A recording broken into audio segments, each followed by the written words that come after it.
অদ্ভুত মানুষ, অদ্ভুত সংস্কৃতি, অদ্ভুত ধর্ম, কুসংস্কারপূর্ণ বিশ্বাস নিয়ে তারা যা করছে সে সম্পর্কে তাদের বিন্দুমাত্র ধারণা নেই। আপনি কি কল্পনা করতে পারেন যে এই যুগেও মানুষ এমন সব আজে বাজে কথায় বিশ্বাস করে? আল্লাহকে ধন্যবাদ দিন যদি আপনি একজন মুসলমান হয়ে থাকেন। পবিত্র কোরআন শরীফে আল্লাহ তাআলা বলেন, আল্লাহ ছাড়া তোমরা তো মূর্তিরই উপাসনা করো এবং তোমরা মিথ্যা সৃষ্টি করো। নিশ্চয়ই আল্লাহ ছাড়া তোমরা যাদের উপাসনা করো তাদের কাছে তোমাদের জন্য জীবিকার কোনো ক্ষমতা নেই, সুতরাং আল্লাহর কাছেই জীবিকা অন্বেষণ করো। তারা কি তার সাথে তাদের অংশীদার করে যারা কিছুই সৃষ্টি করে না এবং নিজেরাই সৃষ্ট?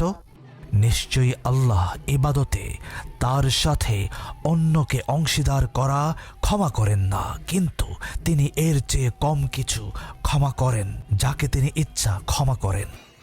তুমি যখন ডাকো তারা কি তোমার ডাকে সাড়া দেয়?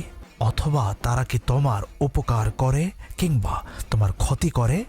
আর তার চেয়ে বড় পথভ্রষ্ট আর কে যে আল্লাহ ছাড়া এমন কাউকে ডাকে যারা কিয়ামতের দিন পর্যন্ত তার ডাকে সাড়া দেবে না এবং তারা তাদের ডাকে উদাসীন এবং অজ্ঞ।